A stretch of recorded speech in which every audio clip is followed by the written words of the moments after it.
família. Quem não nasceu de novo não é membro da família de Deus. Não entra na família, porque Deus não recebe. É assim, irmão, é assim. O que Jesus disse para Nicodemos? É necessário nascer de novo. Quem não nasce não entra, quem não nasce não vê o reino de Deus. Tá? Vamos lá. Então, a gente falou sobre justificação, regeneração e agora sobre santificação. A palavra santificação sugere uma cena do templo, pois essa palavra relaciona-se com o culto a Deus. Aqui que é interessante a leitura da... Quem, por exemplo, nós estudamos alguns semestres atrás sobre o tabernáculo. Então, quem levou a sério a lição, estudou e entendeu, viu ali a ministração do sacerdote no tabernáculo, e quem já leu a história de como os sacerdotes eles se colocavam, como eles serviam no templo, essa é a ideia de santificação. Tá? Então, por isso que é importante a gente ler as escrituras e saber, para fazer associação. Porque eu falei a palavra templo aqui. O que ele está querendo dizer? Como que era ministrada, como os sacerdotes ministravam, como eles faziam culto a Deus. Tá? E aí eu vou colocar um ponto aqui, eu falo isso também sempre. O templo, o culto a Deus, irmão, a gente tem que tirar isso da nossa cabeça. As 2 horas ou 2 horas e meia ou 3 horas aqui é uma parte do culto a Deus diário. É uma parte. Eu não posso reduzir o culto a Deus sábado, domingo, quinta, quarta e terça. Eu não posso. 24 horas no dia, 10% Então, no culto a gente pagaria de um dia, né? Dos cultos, mas a gente não pode ter essa coisa, pensar, olha, eu vou cultuar a Deus hoje às 18h30. A pergunta é, o que você faz depois que você sai do culto? Você acabou, você não cultua mais a Deus? Você não se santifica, você não vai buscar a Deus? Então, a gente tem que ver que o culto é uma parte do tempo do culto que eu presto a Deus. Como que era a vida de santificação do sacerdote? Desde a hora que ele levantava até a hora que ele... Se durante aquele período, acho que de 12 horas, se ele cometesse alguma falha, ele era para água abaixo, olhando para o aspecto da lei. Tá? Então a gente tem que ver que o culto é uma parte do todo do meu culto a Deus. O culto começa na minha vida desde a hora que eu me levantei. Eu já começo a cultuar a Deus ali. Eu já começo a agradecê-lo, eu começo a buscar, ler, orar, quando eu vou fazer a minha atividade, enfim. Tá? Então a gente tem que criar essa mentalidade. Porque às vezes tem um irmão que tem aquela mentalidade, não, eu vou adorar a Deus. Então quer dizer que você nunca adorou a Deus fora das 2 horas e meia dos cultos que tem nos dias da semana? Tá? Harmonizadas suas relações com a lei de Deus e tendo recebido uma nova vida, a pessoa, dessa hora em diante, dedica-se ao serviço de Deus. Comprado por elevado preço, já não é dono de si. Não mais se afasta do templo, figuradamente falando, mas serve a Deus de dia e de noite. É o exemplo de Ana lá, né? E o que ela, por se ela está dia e de noite, ela conseguiu ver o Salvador, um desejo que ela tinha, né? Tal pessoa é santificada e por sua própria vontade entrega. Então você agora, a santificação, eu entendi agora, então eu não pertenço mais a mim mesmo. Então eu me dedico à obra de Deus, ao serviço de Deus, tá? Por livre e espontânea vontade. O homem salvo, portanto, é aquele cuja vida foi harmonizada com Deus. Irmão, por que tem irmão que não está harmonizado com Deus, né? Tem um descompasso aí, né? Deus manda fazer uma coisa, ele faz outra. Há um descompasso aí. Nós, como filhos de Deus, nós temos que andar com passo. A relação entre pai e filho, espiritualmente falando, não é igual a relação de pai e filho na vida tudo. Que os filhos, principalmente quando são adolescentes, né? Gosta de... Então, às vezes a gente está no período da adolescência com Deus, né? Mas eu não vou fazer isso, emburra, né? Mas as consequências só vai para nós. Espírito do Jonas. Sempre fugindo. sempre vai para a direção errada. Então, em outras palavras, sua experiência da salvação, ou seu estado de graça, lembra? O estado de graça agora você não sente. Consiste em justificação, regeneração e adoção. Não tem como separar essas coisas, tá? Regeneração e adoção e santificação, tá? Salvação externa e salvação interna. A salvação é tanto objetiva, externa, e como subjetiva, interna, tá? As pessoas têm que olhar para mim, para você, e tem que ver o aspecto. Essa pessoa, ela anda como um salvo, fala como salvo. Internamente é o quê? Não é aquela eu estou sentindo. Não é isso, irmão. É o como você pensa. Como você pensa.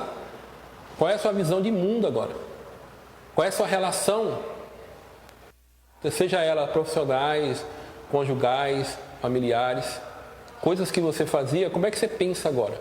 Então é isso, internamente é isso, tá? Quem fica sentindo muito no coração, às vezes tem que procurar o cardiologista, né? Então a gente fala, eu entendo o termo, eu estou brincando, eu sei porque as pessoas falam isso, porque eu estou sentindo a presença de Deus, mas eu estou querendo dar um sentido exato. Internamente é pensar, eu penso diferente agora. É isso? Como é que eu vejo a vida, né? E eu penso isso. Então a fé, a salvação, ela é espiritual, mas ela é muito racional, sim. Entendeu? Eu tenho que entender o que é isso. E eu tenho que me relacionar.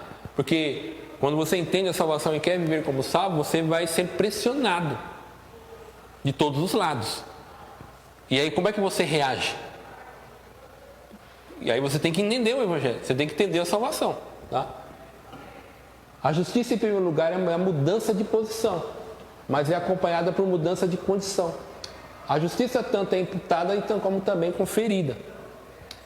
Quer ver? Rapidamente, vamos abrir Efésios, capítulo de número 1.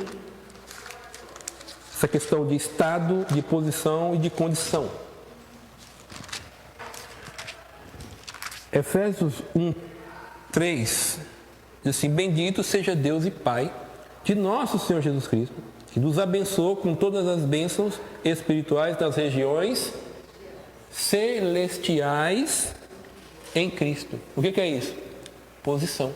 Onde você está agora? Você hoje já é um cidadão do céu. Essa é a sua posição. Irmão, mas eu estou aqui do banco, eu sei, irmão, mas espiritualmente você está nessa posição. Quem vê isso? Os demônios. Entendeu? Pela autoridade de Cristo que é sobre você, os demônios se submetem. Tá? E capítulo 2, versículo 1. Vocês estavam mortos em suas transgressões e pecados, nos quais costumavam viver quando seguiam a presente ordem deste mundo. Eu vou pular para o 11, que diz assim: portanto, lembre-se de que anteriormente vocês eram gentios por nascimento e chamados incircuncisão pelos que se chamam circuncisão feita no corpo por mão humana. Condição. Qual era a condição? Você era gentio, eu e você. O que isso quer dizer? Você não tinha direito a nada.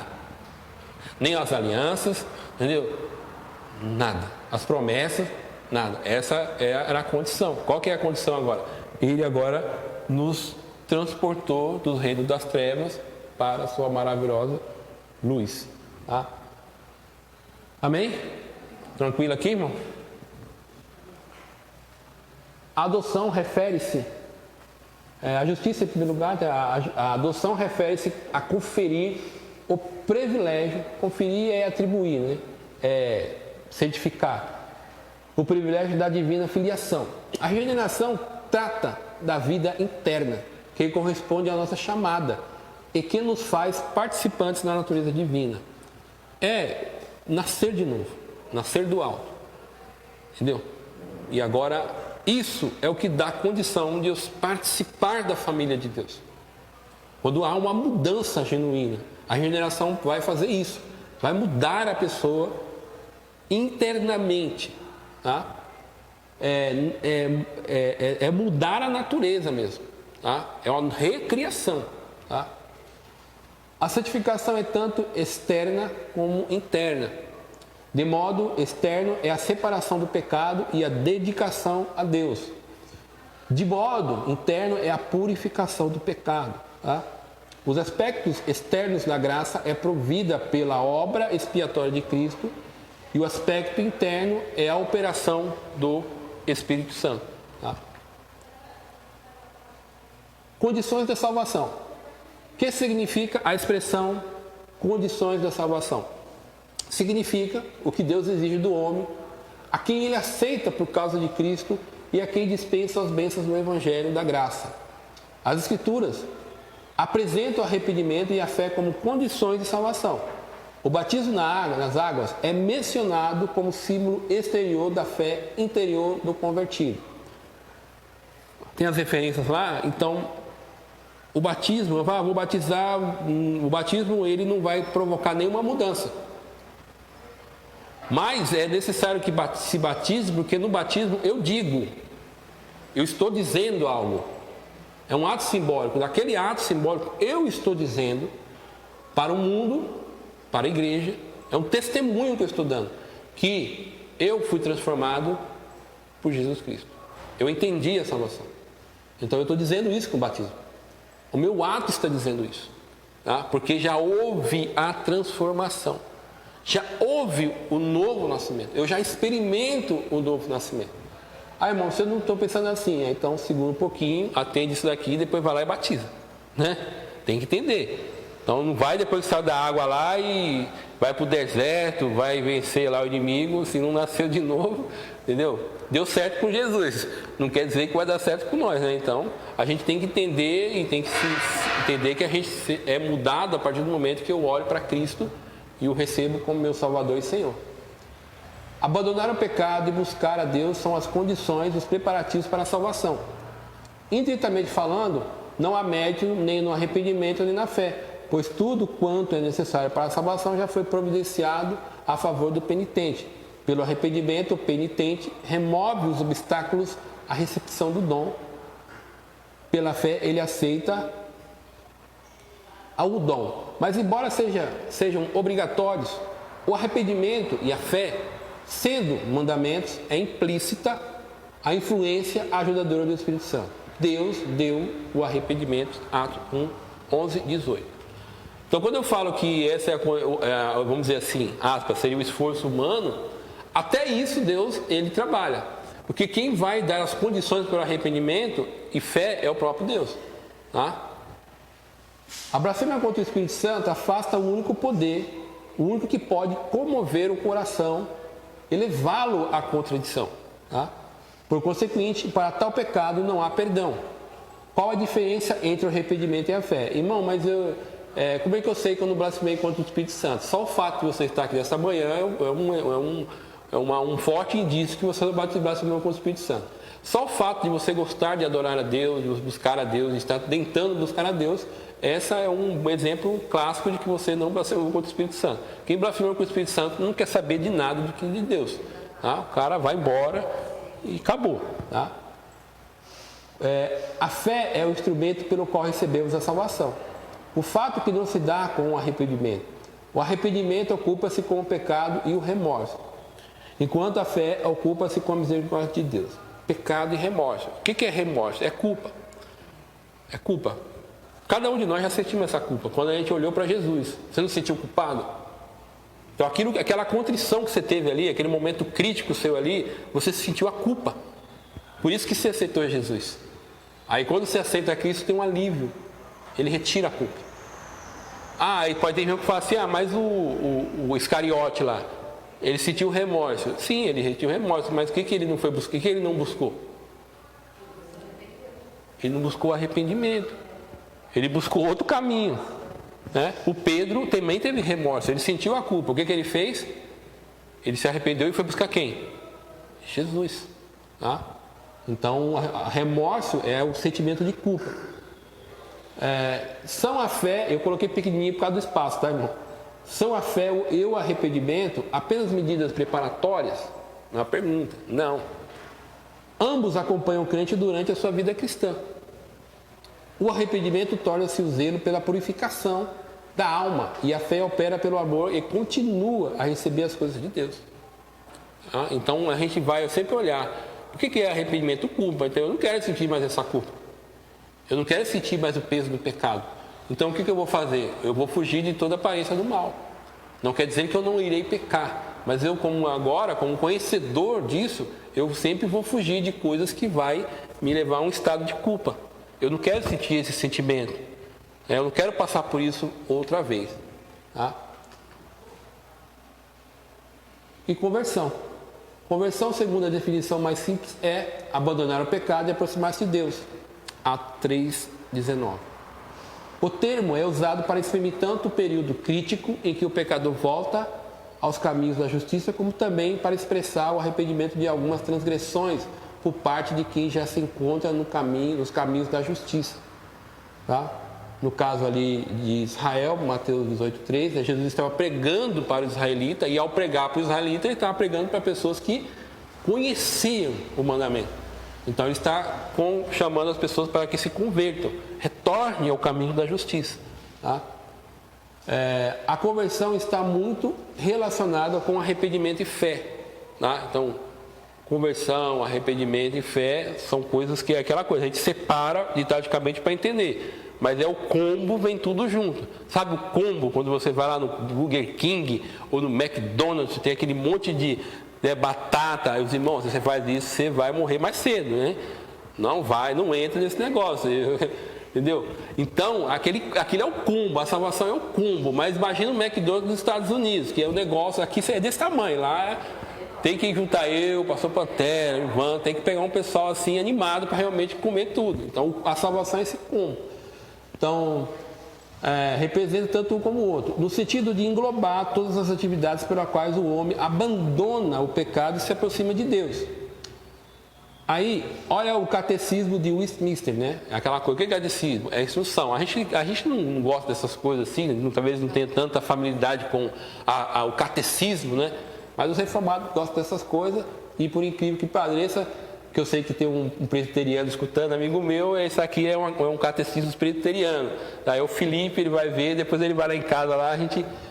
Mas é interessante aqui, olha o que diz, ó.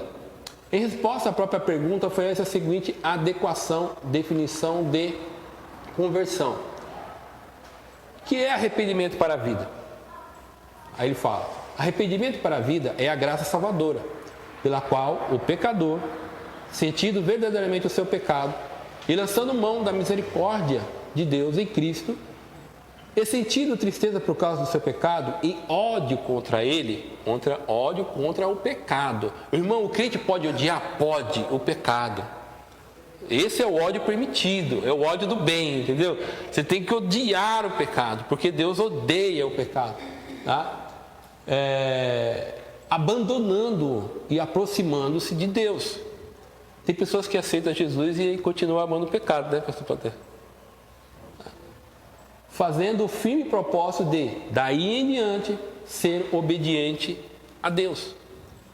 Nota-se que, segundo essa definição, a conversão envolve a personalidade toda. O que é isso? Intelecto, emoções e vontade. Conversão ele envolve toda a minha vida. Tá?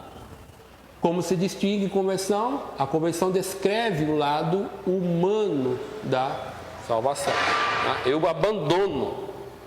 Eu não quero mais saber dessa vida. Entendeu? Quem já leu o Peregrino? Quem já leu o Peregrino aqui? O livro O Peregrino. Ô irmão, pelo amor de Deus, vocês estão tudo em pecado, hein, irmão? Quem não leu está em pecado, hein? Tem um momento lá que ele se converte, aí ele tá com fardo, ele larga assim, ó. Mano, pelo amor de Deus, mano, é baixar lá, PDF, é de graça, tá? É só entrar na internet com o celular, O Peregrino. É um livrinho lá. Eu tenho a versão resumida. Mas tá bom, mas já leu. Eu tenho a versão estendida, e eu comprei uma lá para a Sofia. Hoje tem um filme também, então...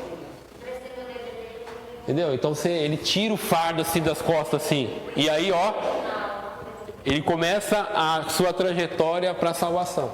Tem um filme na Netflix? Eu acho que tem um filme no YouTube. Você colocar lá, tem no YouTube. Eu não sei se no Netflix tem, mas no YouTube tem um filme. Tá? Cite-se do tópico, né? Em outras palavras, sua experiência de salvação, o seu estado de graça, inocência, né? Consiste em justificação, regeneração, adoção e santificação. Vamos ver se eu corro aqui, porque se eu conseguir terminar antes, tem um combo aqui, né?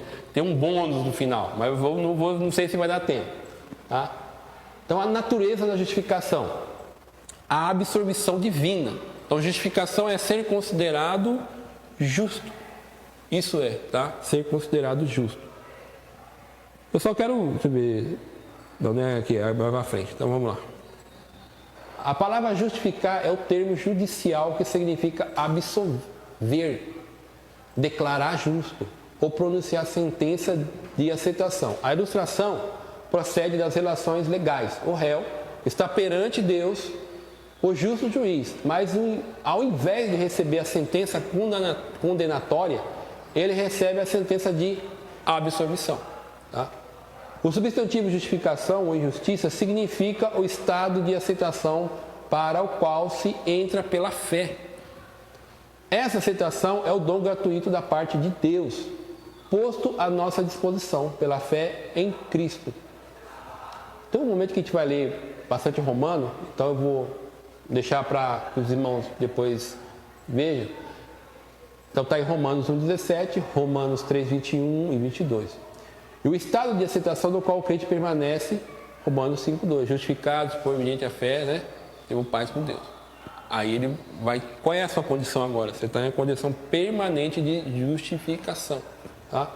Apesar de seu passado pecaminoso e de imperfeições no presente, o crente goza da completa, segura posição para com Deus. Justificado é o veredito divino e ninguém o poderá contradizer. Romanos 8,34. Quem pode ler Romanos 8? Romanos, irmão, é o capítulo da libertação. É onde nós ali temos a alforria. Quem não leu Romanos 8, dá uma lida. Então, Romanos 8,34.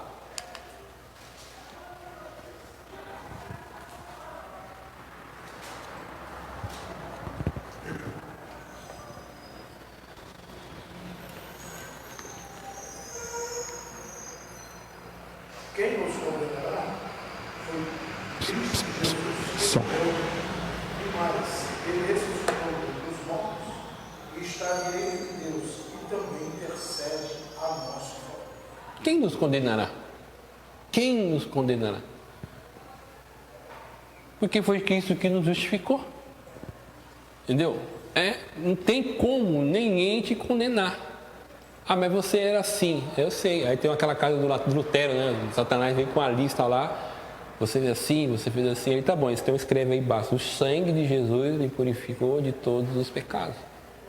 A dívida foi paga. Paulo diz em Colossenses, a célula que nos era contrária foi anulada da cruz, porque ele triunfou na cruz. Jesus pegou nós somos o triunfo de Cristo. Ele venceu lá. E ele vem uma legião de pessoas que eu venci por eles. Tá? Como se justificará o homem para com Deus? Perguntou Jó, né? 9:1. Que é necessário que eu faça para me salvar? Interrogou o carcereiro de Filipos. Ambos expressam a maior de todas as perguntas. Como pode o homem acertar a sua vida perante Deus e ter certeza da aprovação divina? A resposta a essa interrogação encontra-se no Novo Testamento, especialmente na Epístola aos Romanos. Quem pode deixar aberto em Romanos capítulo 1, versículos 16 e 17?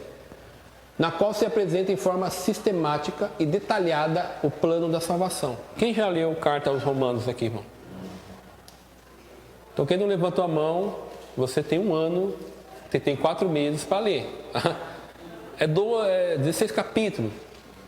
Então, você quer entender a salvação, lê Romanos. Tá?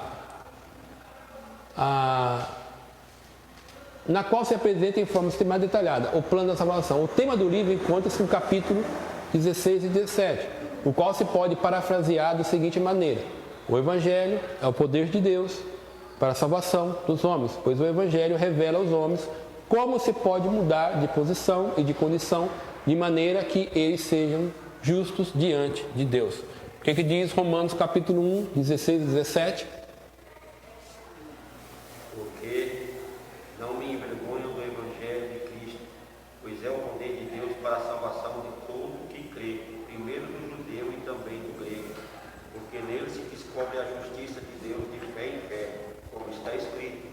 mas o justo viverá da fé. O Evangelho é o poder de Deus. E aí, 17... Porque nele se descobre a justiça de Deus. O que é isso? Quando o Evangelho é proclamado, quando Jesus é apresentado, de um lado está aquele que pode justificar e nos considerar justo. Está sendo proposto uma solução. Então, quando eu creio nisso, eu sou justificado. Então, é a mensagem do Evangelho que tem o poder de justificar a pessoa. Então, porque ele é a justiça de Deus. E a justiça de Deus aqui é no intuito de tirar a pessoa da condenação do pecado. Tá? Uma das frases proeminentes da mesma epístola é a justiça de Deus. Né?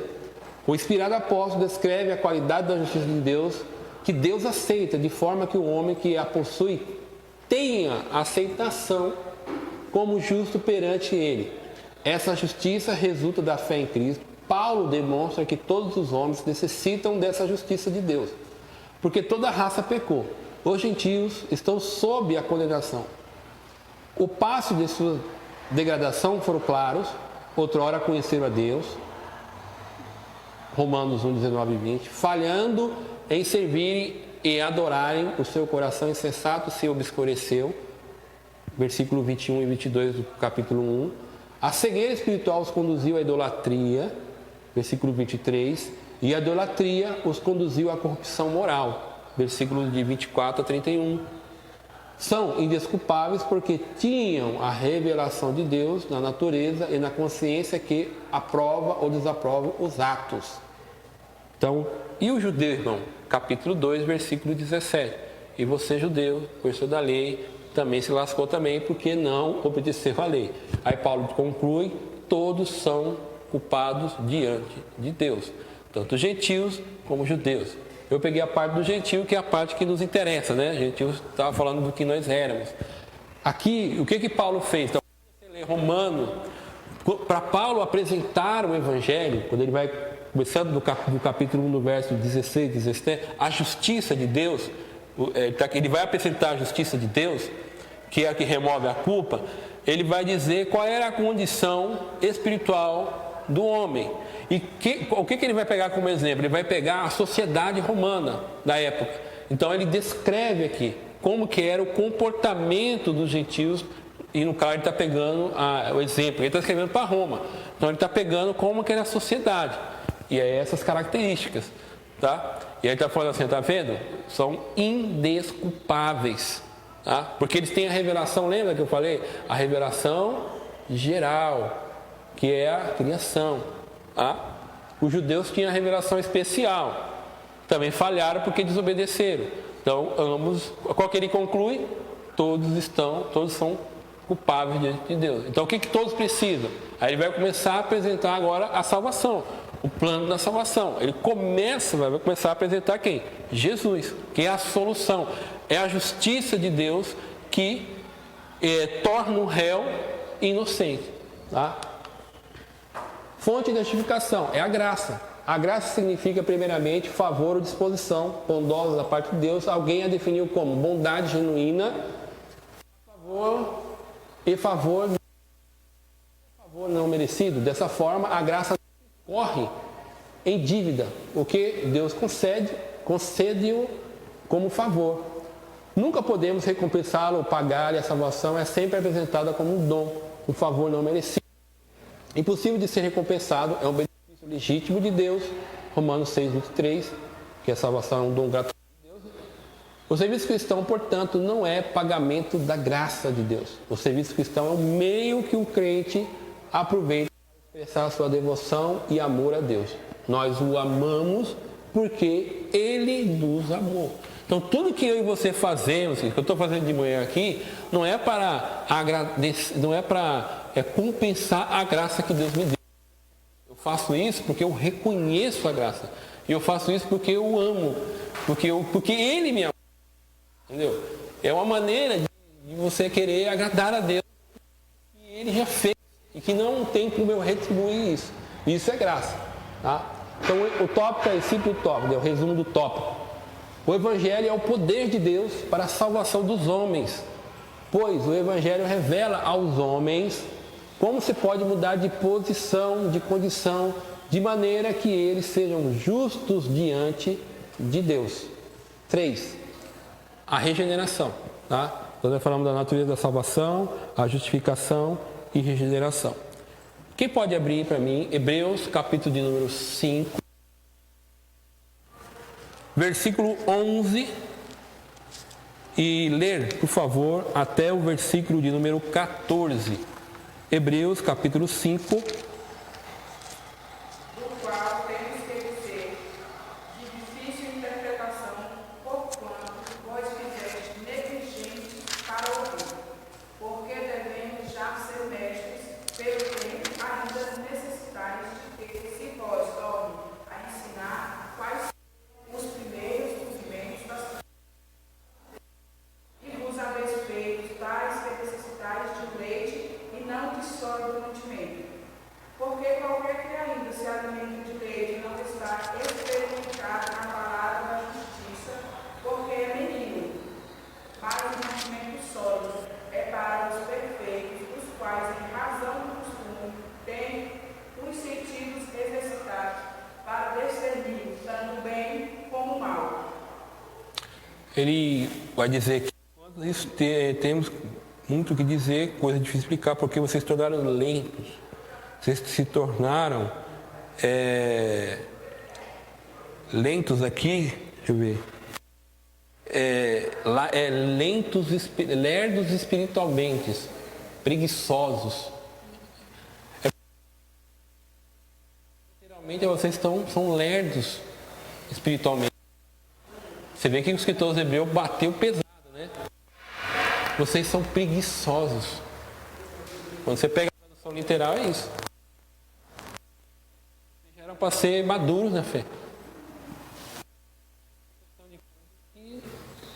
Ele está pegando pesado. E eles estão sendo perseguidos. Esses irmãos estão sendo perseguidos. As suas casas estão sendo tomadas por Estado. Assim, mas ainda vocês não chegaram até o sangue, assim, ainda não foi, ninguém começou a morrer ainda. Né? O negócio está calmo ainda. Irmão, o Eusebeu bate com as duas mãos. São lerdos, preguiçosos.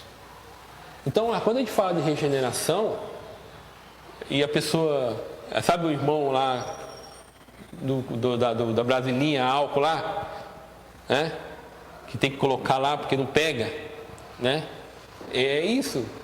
Você é lerdo, você é preguiçoso. Tem que entender isso aqui. Isso já aconteceu, tá? A regeneração é um ato divino que concede ao penitente que cria uma vida nova e mais elevada mediante a união pessoal com Cristo. O Novo Testamento assim descreve a regeneração. Nascimento, tá? Deus, o Pai que gerou, o crente é nascido de Deus. Primeira Epístola de João, capítulo 5, versículo 1. Nascido do Espírito. Evangelho de João, capítulo 3, versículo 8. Nascido do alto. Tradução literal de João 3. Evangelho de João, capítulo 3, versículo 3 e versículo 7. Nascido do alto. Nascido de Deus. Os termos são muito fortes, usados para a regeneração. Esses termos referem-se ao ato da graça criadora que faz o crente um filho de Deus. Por que isso aqui você tem que bater? Porque essa é a ação que Deus faz no crente. Isso não depende de mim nem de você. Você aceitou Jesus como Senhor e Salvador da sua vida. Você agora é uma nova criatura.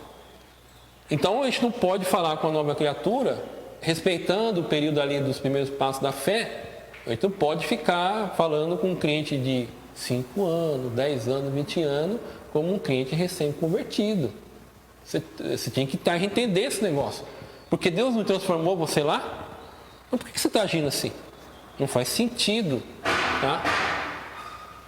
Esse tempo tal, né? Vamos. A purificação, Deus nos levou pela lavagem. Deus nos lavou pela lavagem, literalmente lavatório ou banho de regeneração. A alma foi lavada completamente da imundícia da vida de outrora, recebendo novidade de vida, experiência simbolicamente expressa no ato do batismo. Eu vou pedir para alguém abrir para mim Colossenses 3:10, Romanos 12:2 e Efésios 4:23. Enquanto eu vou lendo aqui, tá? Eu vou terminar. Somos salvos não somente pela lavagem da regeneração, mas também pela renovação do Espírito Santo. A essência da regeneração é uma nova vida concedida por Deus Pai mediante Jesus Cristo e pela operação do Espírito Santo. Eu vou terminar e eu peço para vocês lerem depois daí. Criação. Aquele que criou o homem no princípio e soprou em suas narinas o fôlego de vida, o recria pela operação do seu Espírito Santo. A ressurreição. Como Deus vivificou o barro inanimado e o fez vivo para com o mundo físico, assim Ele vivifica a alma em seus pecados e a faz viva para as realidades do mundo espiritual. Vamos lá, quem achou aí? Colossenses 3:10, Romanos 12:2 e 4:23. Vamos pensar aí uns minutinhos nisso aí. Então quem achou Colossenses 3:10 pode ler. Não precisa ser na ordem, tá? Então quem achou pode ler, não tem problema. Colossenses, os vestistes do novo, que se renova para o conhecimento, segundo a imagem da Efésios 4:23. 4:23. O 4:24. Vos renoveis do Espírito da vossa mente. E Romanos 12:2.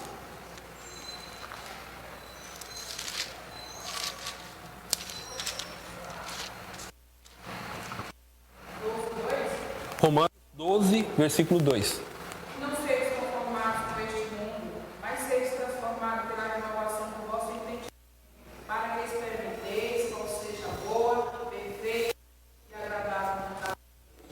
Vamos pensar um pouquinho. De regeneração, né? O que é regeneração? O que é regeneração? O que é regeneração?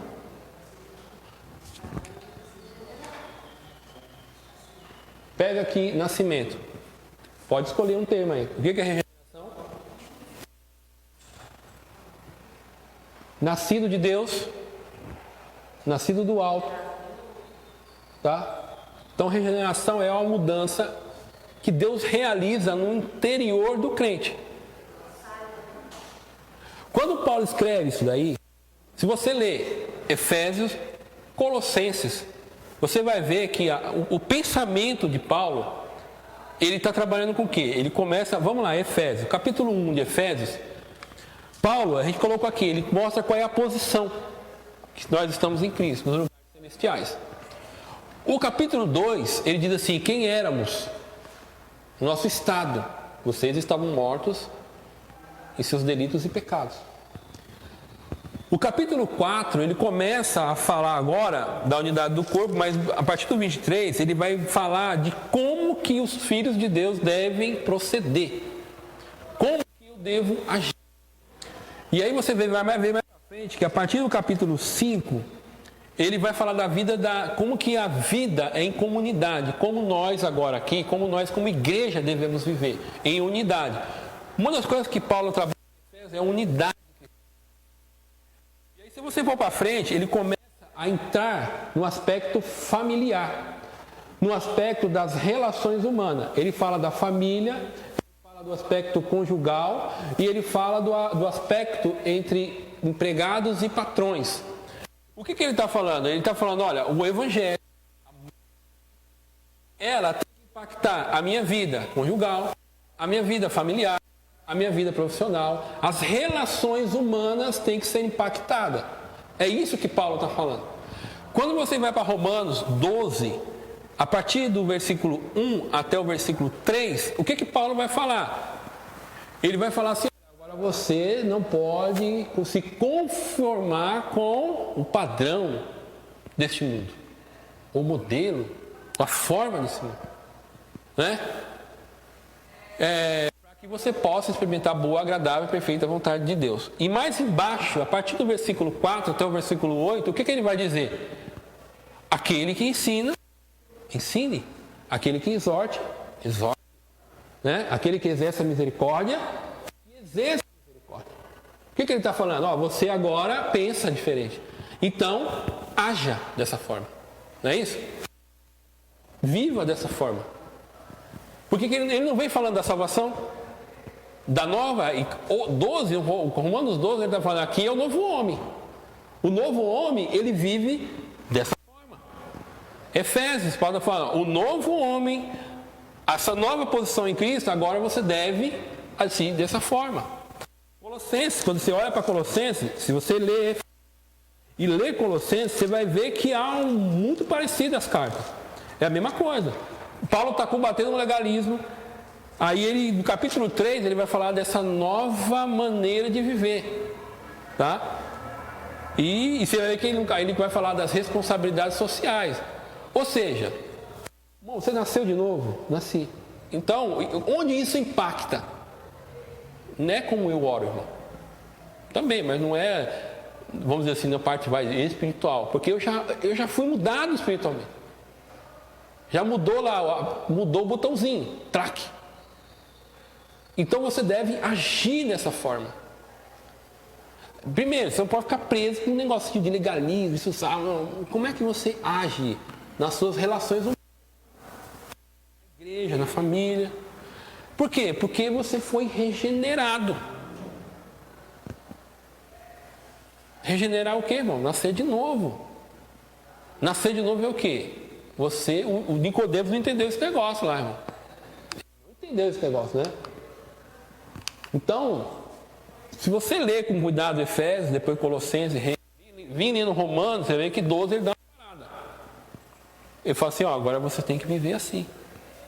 Rogo-vos, pois, irmão, pela misericórdia de Deus, que viveis. Olha, não tem como você não viver dessa maneira. Por quê? Porque você foi salvo. Você experimenta a salvação. Então, quando um crente, e eu não acredito que o problema é que tem que voltar lá para o começo de novo. Tem que voltar para o princípio, porque não entendeu o que é salvação. Tá? A necessidade da regeneração. Jesus apontou a necessidade mais profunda e universal de todos os homens. Uma mudança radical é completa da natureza, é caráter do homem em sua totalidade. Isso é regeneração, tá? É uma mudança radical da pessoa, tá? Toda a natureza do homem ficou deformada pelo pecado. A herança da queda, essa deformação moral reflete-se em sua conduta e em todas as suas relações. Irmão, a minha vida não deve ser impactada só na igreja. A regeneração, ela impacta todas as áreas da minha vida. Todas as áreas da minha vida. Tá? Antes que o homem possa ter uma vida que agrade a Deus, seja no presente ou na eternidade, sua natureza precisa passar por uma transformação radical. A gente tem que aprender isso. Salvação é transformação radical, tá? Que seja realmente um segundo nascimento. O homem não pode transformar-se a si mesmo. Essa transformação terá que vir de cima. Ela vem de Deus. Por isso que não tem falha. Irmão, mas sim, irmão. Então, é a falha do irmão. Não é de Deus. Quando Deus transforma, Ele transforma. Deus não erra o alvo. Tá? Podemos agrupá-lo sobre 3 tópicos: posicional, adoção, espiritual, união com Deus e prática, a vida de justiça. Posicionais. Quando a pessoa passa pela transformação espiritual, conhecida como regeneração, torna-se filho de Deus e beneficiário de todos os privilégios dessa filiação. Assim escreve o Dr. William Evan. Pela adoção, o crente que já é filho de Deus recebe o lugar de filho adulto. Dessa forma, o menino torna-se filho, o filho menor torna-se adulto. Gálatas 4, 1 a 7. A palavra adoção significa literalmente dar posição de filhos e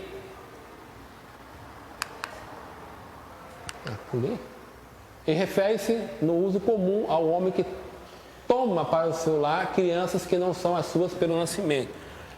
O que é adoção? Quando Paulo fala isso em Gálatas, o Paulo está pegando um comportamento do mundo antigo, isso mesmo no mundo greco-romano. Eu já falei isso, o filho, quando a Alexa vai ter um filho, né? Em nome de Jesus. Eu vejo que a irmã tá meio difícil aí, né, irmão? Mas em nome de Jesus, amém? Mas vai ter um filho. Quando o filho nasce hoje, você vai falar assim, ele vai ter os direitos só quando eu achar que ele vai ter os direitos? Ele vai ser seu filho quando você querer que ele seja seu filho? É assim? No mundo romano não era dessa forma. Quando o pai tinha uma idade, tinha até roupas, uma roupa mais escura, depois ele pegava a roupa. Aí o filho, aí eu falo, agora você é meu filho. Agora você pode participar de todos os privilégios da casa. Mas quando ele adotava uma criança, a partir da adoção, ele já tinha todos os direitos. Por exemplo, no mundo antigo era comum os filhos adotados ter mais direito do que os filhos naturais. Então, quando Paulo fala de adoção, ele está falando, você agora é adotado por Deus. Você agora tem direito a todos os privilégios. Entendeu? Por isso que eu gosto de fazer essa ilustração. A pessoa aceitou Jesus agora. Aí eu sempre uso, né? Ele pode ir lá expulsar o demônio, porque ele já tem a autoridade para tal. Porque ele já é revestido de toda a autoridade. Ele é o membro ativo da família de Deus. Tá? Então é por isso que quando falo dessa questão da adoção. Espirituais, devido à sua natureza, a regeneração envolve uma união espiritual com Deus e com Cristo, mediante o Espírito Santo. E essa união espiritual envolve a habitação divina, 2 Coríntios 6, versículo 16 a 18. Gálatas 2, 20 e aí diante. Essa união resulta em um novo tipo de vida e de caráter, descrito de várias maneiras. Novidade de vida, Romanos 6, 4. Um novo coração, Ezequiel 36, 26. Um novo espírito, Ezequiel 11, 19. Um novo homem, Efésios 4, 24. Participantes da natureza divina. Olha os privilégios espirituais que agora nós temos. Práticos. A pessoa nascida de Deus demonstrará esse fato pelo ódio que tem ao pecado. Irmão, eu nasci de novo, mas eu amo o pecado. Você não nasceu de novo. Você não foi regenerado. Porque uma das primeiras características eu tenho que odiar o pecado. Tá? Por obras de justiça. Agora eu sou uma pessoa que pratico obras de justiça. Tá? 1 de João 2, 29. Pelo amor fraternal. 1 Epístola de João 4, 7. Eu amo estar entre os meus irmãos. Esse negócio de odiar irmão, ele é uma característica que a pessoa não foi regenerada. Tem um problema de fabricação aí que precisa voltar para a linha de montagem. Tá? Um problema aí. E pela vitória que alcança sobre o mundo. 1 Epístola de João 5, 4. Crente, nascido de novo, ele vence o mundo. Vai ser sempre um crente vencedor. Aqui eu concordo, é vencedor. Vai vir, você vai vencer. Você sempre vai vencer. Porque você nasceu de novo. Isso eu estou dizendo que você não vai passar pelos momentos de dificuldade? Vai passar. Mas é certo que você vencerá. Certo. Porque você é um filho de Deus. Você foi regenerado, nasceu de novo. Deus alguma vez perdeu, irmão? Então um filho de Deus, né, que nasceu de novo, você vai perder? Não, porque você entendeu, né? tá? Então devemos evitar esses dois extremos. Primeiro, estabelecer um padrão tão baixo da regeneração que se torna uma questão de reforma natural. Ah, irmão, esse negócio aí não tem nada a ver, não. Isso é um pecadinho, entendeu? Ah, isso aí passa. Não pode também baixar muito. E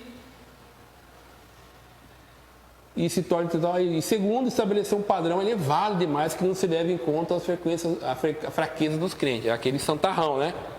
Só ele chegou, desce fogo. O Sinai, a igreja treme. Aí ele mede a santidade dos outros pela dele. E aí o irmão lá deu uma escorregadinha, coitado, daquele irmão fraco lá. Não, você é muito mole. Então eu tenho que entender a fraqueza do irmão também, tá? Amém? Vocês estão quietos demais, né? Ou vocês estão entendendo tudo? Estão tudo bem, normal aí? Nós vamos sair vivo, irmão. Em nome de Jesus, a gente vai sair vivo dessa manhã daqui, tá? Síntese do tópico 3. O homem não pode transformar-se a si mesmo. Essa transformação terá que vir de cima, tá? Natureza da santificação. Eu não fiquei martelando muito, porque eu acho que esse doutrina aqui, esse ensino é muito batido entre nós. Mas a separação, primeiramente observa-se que a santificação e santidade e consagração são sinônimos, né? São coisas que querem dizer quase a mesma coisa, vai ter alguma mudança ali, mas no geral é a mesma coisa. Como são santificados e santos, né? Que aí é uma ação, né? Santificar é a mesma coisa que fazer santo ou consagrar. A palavra santo tem os seguintes sentidos. Separação, quando a gente fala em relação a Deus, né? Deus é referência, está falando da sua retidão moral entre os objetos e o ser humano. Quando Moisés tem um encontro com Deus, o que Deus disse para Moisés? Lá dentro. Tira, porque quando Deus vai ter um encontro com o povo lá no Sinai, lembra que eu falei sobre isso? Qual é a ordem que Deus dá para Moisés? Diga ao povo para se lavar e trocar as vestes. E não pode passar do lugar estabelecido, senão morrerá. Deus está estabelecendo. Irmão, mas Moisés foi lá. Então, é que Deus santificou Moisés para que Moisés chegasse em Deus. Então, essa é o abismo, que é consagrar, é separar, essa distância. Para que eu e você hoje estivéssemos aqui, o que Deus fez? Deus nos separou, Ele nos santificou, para que nós podemos ter relação com Ele, tá? A dedicação, pensa no tabernáculo. O que a tribo... É a mesma coisa, eles são separados, são consagrados, mas eles foram dedicados a um serviço a Deus. O que Deus tem que fazer? Deus deu o livro de Levítico, né? Que é uma instrução, é um manual de instrução para que como os levitas deveriam se comportar dentro do tabernáculo e dos seus ofícios que eles tinham que fazer. Teve 2 lá que não entenderam o negócio. O que aconteceu? Foram lá oferecer fogo estranho. O que aconteceu com eles, irmão? Morreu, foi fulminado. E fazia aproximadamente 2 meses que parece que Deus tinha dado a orientação. Né? Aí teve aquela correria lá, e não entra, não entra, não, se você morre. Foram lá e puxaram os homens e tal. Por quê? Porque foram dedicados, mas não seguiram a regra da consagração. O serviço, ele é um meio também de santificação. Então, tudo aquilo que nós fazemos no reino de Deus é algo que nos santifica diante de Deus, tá? Todo o serviço. Então, o serviço que nós fazemos a Deus, lembrando que não se resume às 12 horas e meias de culto, tá? Todo o serviço a Deus, por exemplo, para mim preparar uma aula, eu tenho que parar um momento, que está dedicado a Deus, né? Desliga celular, modo avião, concentrado naquilo que eu estou fazendo. O pastor pregar, Deus, isso é um serviço a Deus. Esse serviço que você está fazendo, você está sendo santificado por isso. A vida está vendendo coisas no bazar ali para levantar recursos para a missão, para ajudar os irmãos necessitados. Aquele serviço que você está fazendo é uma santificação. Deus está te santificando por aquilo. Entende? Então, isso está relacionado em várias áreas da nossa vida. Não é só no ambiente de culto na igreja, na liturgia do culto da igreja. Entendeu? A liturgia do culto faz parte? Sim, faz parte. Mas é só um pequeno período de tempo dentro de um dia de 24 horas. Tá? E aí o tempo da santificação. Santificação reúne a ideia de posição perante Deus, instantaneidade. Você aceitou Jesus, irmão? Pá! Já é santo. Já está santificado. Pum, sabe a explosão? Pá! É, aquilo lá. Tá. E prática e progressiva. Tá? Então, da dedicação dos serviços, daquilo que você faz, como você se relaciona com Deus, tudo isso é consagração, dedicação, santificação, tudo isso está acontecendo. Isso é uma maneira de eu e você, a gente fazer progressivamente. Então ela é posicional, instantânea, prática e progressiva. Tá? Os meios de vida de santificação são os meios divinamente estabelecidos de santificação. O sangue de Cristo, esse é o principal, é o mais importante. Tá? O Espírito Santo e a Palavra de Deus. O primeiro proporciona, primeiramente, a santificação absoluta. Olhou para Jesus, quando ele fala o sangue de Cristo, não é o sangue mesmo, não. O sangue está falando da obra expiatória de Jesus. Sua morte, seu nascimento, morte e ressurreição e ascensão. É toda a obra de Jesus. Tá? É a obra expiatória. O primeiro total, a santificação absoluta. E a volta também, porque é uma promessa. Aí é a plenitude. A plenitude, é onde nós vamos ver. Você vai olhar para a irmã Alexa, olha, a irmã é santa mesmo, hein? Lá no céu, lá brilhando, olha, isso daí irmão. Isso que a gente não via lá na terra, olha, irmão. Entendeu? Então a gente vai ver o brilho que a gente vê hoje muito, você vai ver mesmo lá, porque o corpo glorificado, né? A gente vai ficar mais bonitão lá no céu, né, irmão? Acho que não, é que não vai ter esse conceito de belo e para as pessoas, né? Mas eu acho que vai dar uma melhorada assim.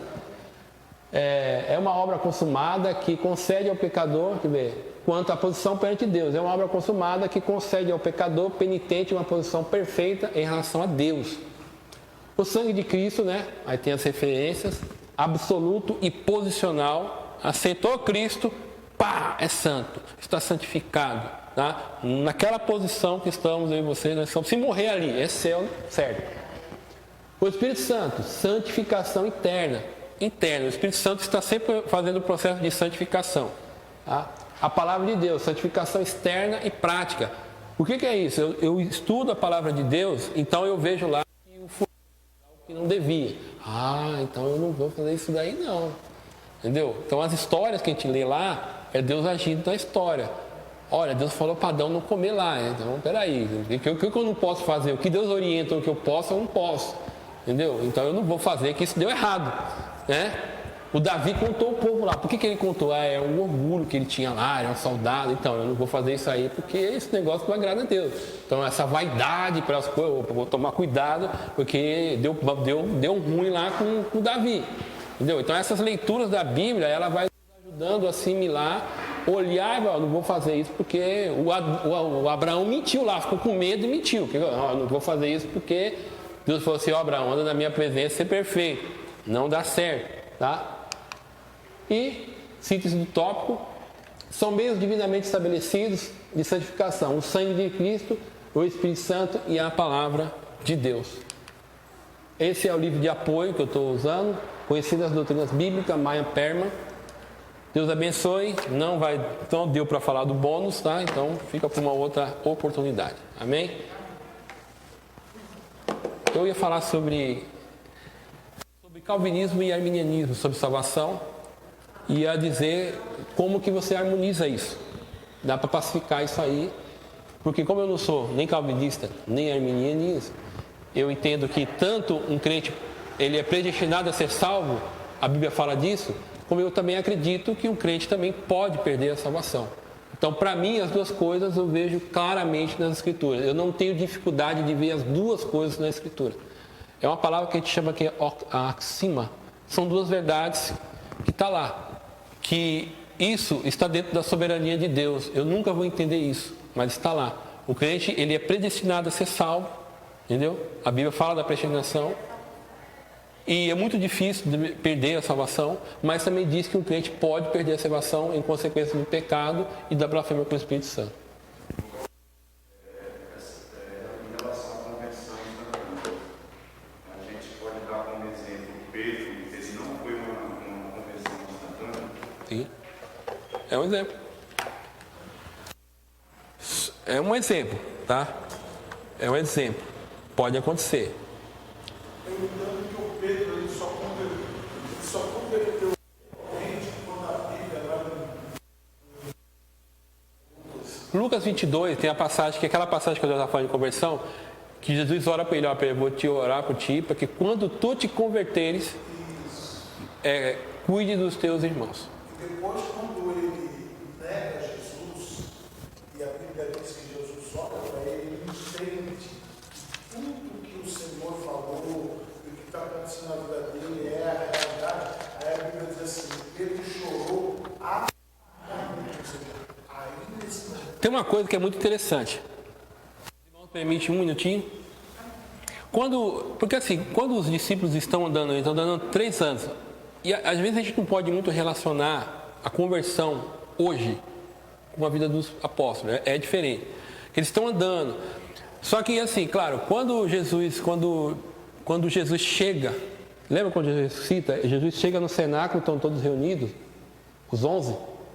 Jesus fala, Pai seja convosco, e eles, Pai seja convosco, e eles estão, Pai seja convosco.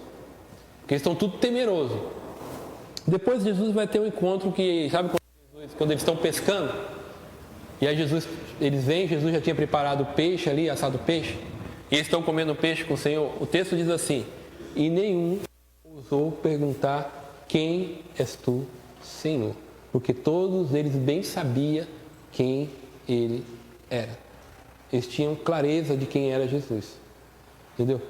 Então, pode ser que no momento de crise, quando a pessoa aceita Jesus, naquele período ali, ele está associando as ideias, ele está... Amém. É um período. Isso é aceitável, vamos dizer assim, doutrinariamente.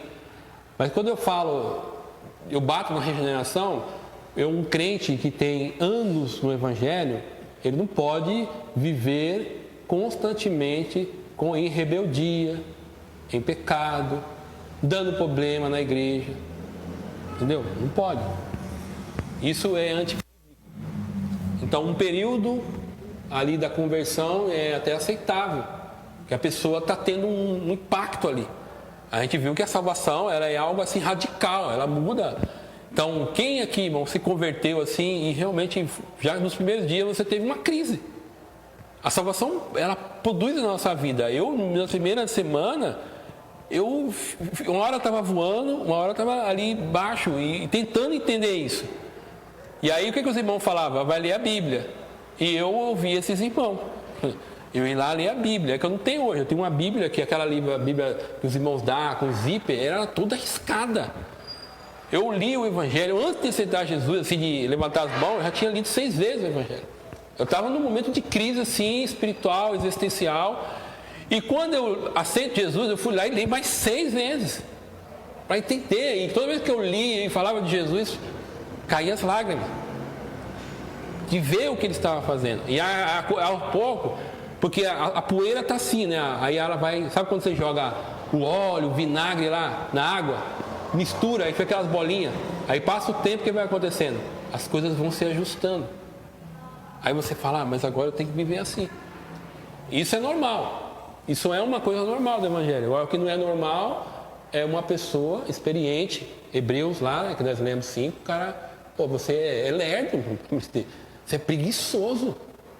Você não entendeu isso daí ainda?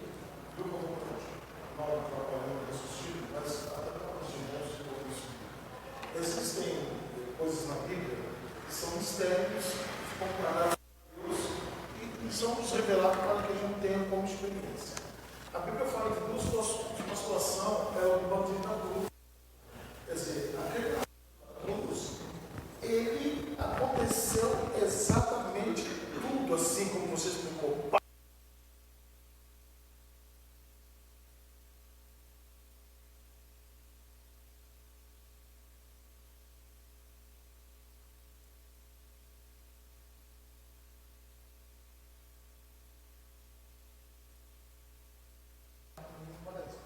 Deus já conheceu o coração dele. O Pedro foi convidado.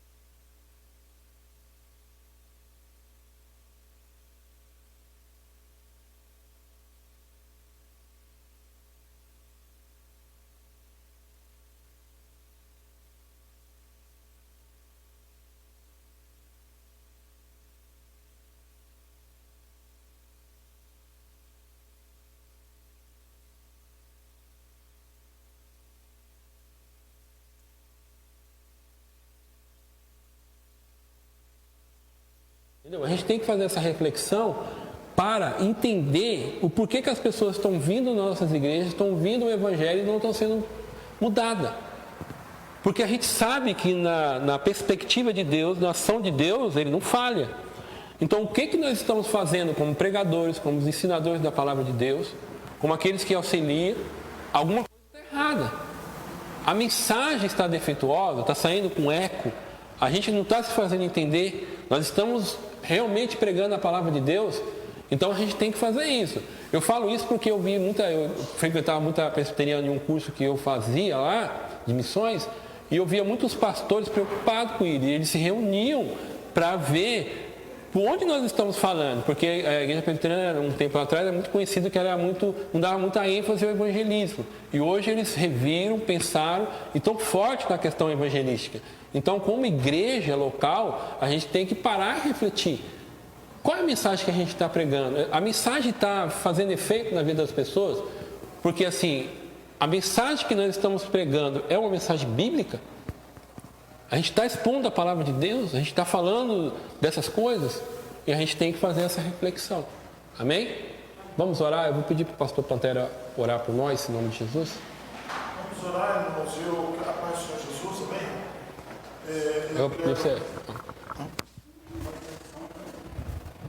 Porque aí você fala e os irmãos do Facebook.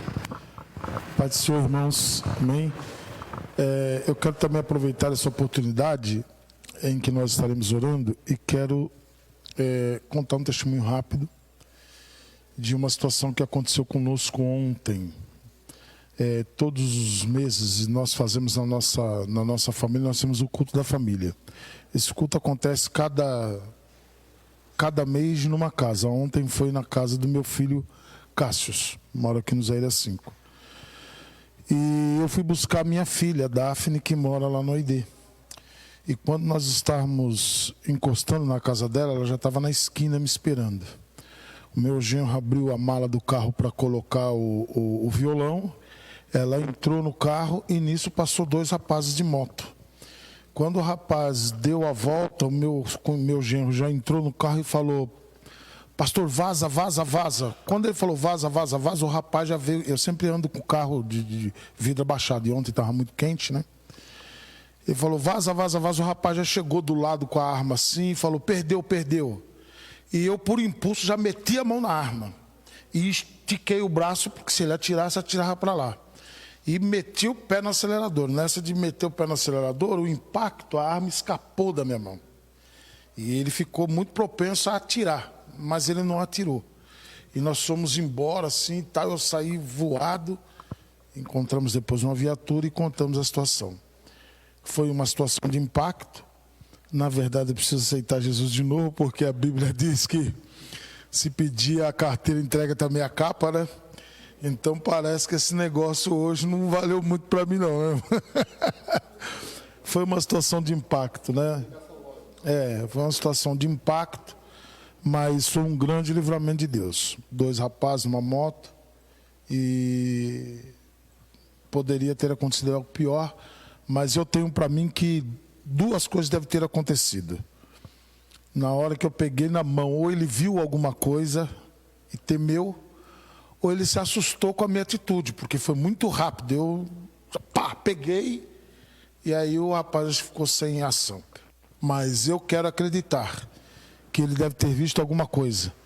Ou ele até puxou o gatilho e o Senhor não permitiu que saísse nada. Amém? Então é muito importante nós esperarmos até o último minuto do culto, irmão. Vamos sair debaixo da graça, né, de Deus, esperando a bênção apostólica, porque essa bênção apostólica pode ser o aditivo simples e único que Deus confirma e nos leva, nos conduz em total segurança.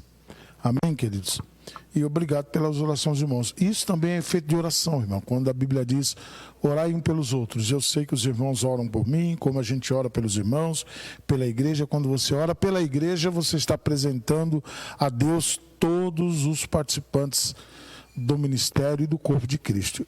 E isso também, certamente, é um efeito para que o Senhor venha a dar a nós a total proteção. Amém? Deus, muito obrigado, Senhor, por este grande livramento, por esta grande bênção, por esta grande vitória que o Senhor nos concedeu.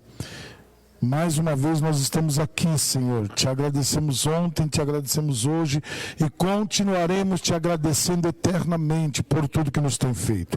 Obrigado pela vida do teu servo, nosso pastor Cavalcante. Obrigado pela vida da igreja que aqui está. Obrigado pela oportunidade de podermos aprender mais um pouco da sua palavra. E que o teu Santo Espírito nos ajude a colocar em prática em nossa vida, mediante as nossas falhas, fraquezas, mediante os nossos pecados, que Ele possa nos ajudar a superarmos tudo isso e ver o seu nome ser glorificado em nossa vida. É assim que nós te oramos e também te agradecemos em nome de Jesus.